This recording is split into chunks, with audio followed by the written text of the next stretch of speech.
it's me again making another video. I'm gonna leave this as a separate video.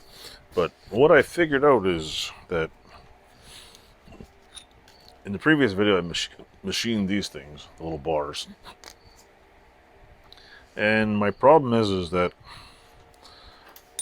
I gotta make the little end pieces. But what I figured out is that before I make what I should do is make the little washer that goes on the end peening on this way, because now I know that this has got a 1/8 inch hole. So when I cut a little piece of this off and I drill a 1/8 inch hole in the middle, I can cut it off in 4 washers. The reason why I should have did that first is because now I got to figure out how wide this is and make it 1/8 of an inch thick or some other size.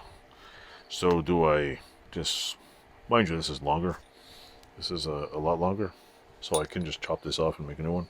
But now I know that to make the little tiny washers first, this way I got the hole size right away, and then machine this so I can just measure this down and just check, and then make them a little bit bigger, because like the good part about it is I make them a little bigger and I can just peen them on. This looks like it's been smashed with a hammer pretty good.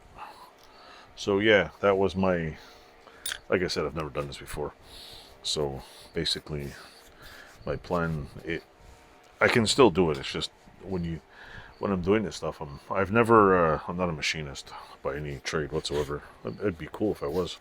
I know how to make all kinds of things, but what I've figured out for this little tiny stupid job is that make the end things first, machine the little nubs second and see if they fit, and then after make them a little higher and just freaking whack them with a hammer and peen them. But I had to machine a rod down to roughly the same size because the rod I have doesn't fit, so I machined it roughly the same size. It should be perfect for it. And then I don't know, I think I should, maybe I'll throw this in the lathe and chop some off. I don't know, I'm not sure. I could probably take off a couple of thousands. I won't get the hole out in the middle, but I could probably do some. I don't know why there's 2 big dents in there. Like, what the hell did someone do? Should I just shear it off, see what happens? Nah. Anyway, I'm gonna polish it up as best I can and just leave it like that. Leave it some patina. So that's my observation with trying to make this thing. Like some people online, I'm new at this. I'm not an expert at it, so I'm having fun. But I am gonna use, like, I might use, what do you call it? This leftover bar, because it's a little larger. I have like 2 feet of this stuff I can use. It's high strength steel I picked up at McMaster Car. It shouldn't bend too much if you properly set it. If you put a pry bar on it, probably just bend like anything else. I haven't actually. It seems pretty damn strong. Like this stuff is like ridiculously strong.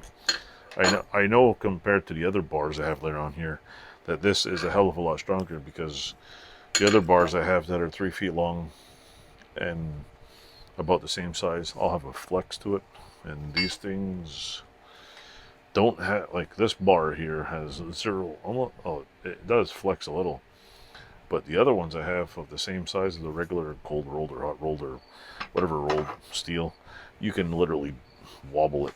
So anyway, that's my story. See, this one's the new one, and this one is the old one. You could probably see which one's gonna look better.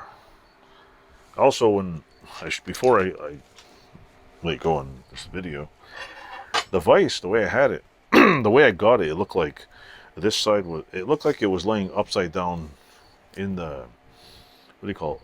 Like it looked like it was laying on its side its whole life, because part of the, what do you call it? The swivel base is rod at one side where you could lay it down.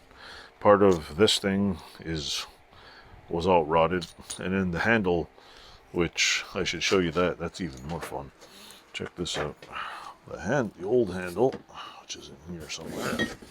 Where is it? Oh no, the old handle is no better than this thing.